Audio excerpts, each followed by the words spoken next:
Hello, my name's Chris Podelic, and I'm the Secretary of the Addison Historical Society. With me today is Jeanette Paradiso, and she is the curator of the Addison Historical Museum.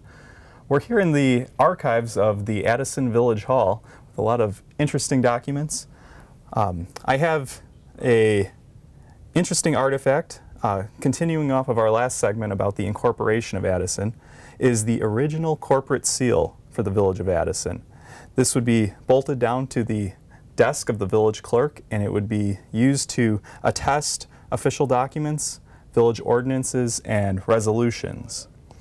This was used in 1884 and continued to be used for about 100 years up until the 1980s. Okay, and actually, Chris, the first person to have used that seal was the first village clerk of Addison, and he was Reverend Theodore Brome. He had two important positions in our community. He was the first clerk of the Village of Addison, and in addition to that, he was also the president of the Lutheran Teachers Seminary, which was in our community from 1905 until 1913. Okay.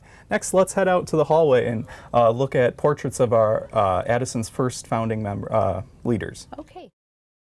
Here we are on the second floor of the Village Hall Rotunda with a portrait of Addison's first village president. Jeanette, will you tell us a little bit about him? Yes, actually, Chris, as you mentioned, he was our first village president. At the time, the leader of our communities was called president rather than mayor, as we currently call the leader of our community. Mr. Buchholz served as village president from 1884, when the village was incorporated, until 1891. So that was a period of about 7 years. Over his lifetime, he was a farmer. He was the proprietor of the Addison Hotel. He was a dealer in lumber, coal, and feed. He was also the Addison Township Commissioner of Highways. And he was one of the directors of the Addison Mutual Fire Insurance Company, which was created about that time. And he was a trustee of the elementary school in Addison. So he was a very active member of the community. Certainly. I'd like to tell you a little bit more about some of the other early trustees. Sure. Another was Edward Roderman. He was born in Addison in 1849. He served as Addison's second village president from 1891 until 1893. He and 4 other men got together and formed the Addison Railroad Company in 1890.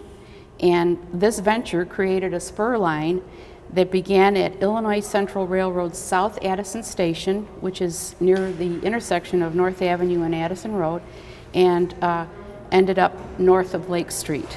So they created the railroad that came right into Addison. In the 1950s, Mr. Roderman's home was used as Addison's Village Hall. He died in 1913. He was the assistant cashier at the Addison State Bank, and he died from a gunshot wound that occurred during a robbery of the bank. Oh, that's very interesting. Mm-hmm. Another officer of the village was Louis Stunkel. He was the treasurer of the village at the time. He was also another founder of the Addison Railroad Company. Prior to that, in the early 1960s, he operated a cheese factory on the north side of Lake Street, and that was eventually converted to a cheese factory from a steam-operated flouring mill. So it kind of tells us what the community was like at the time. Certainly. Well, if anyone wants to learn more about Addison history, they can come to the Addison Historical Museum. What are the hours of operation? Yes, actually, Chris, we are open every Saturday from 10 a.m. until 2 p.m. There are a couple Saturdays throughout the year that we're closed, and that would be along with significant holidays like Memorial Day, Christmas Day, and things like that. But otherwise, we're there from 10 until 2. Okay, well, thank you, Jeanette. Okay, thank you, Chris.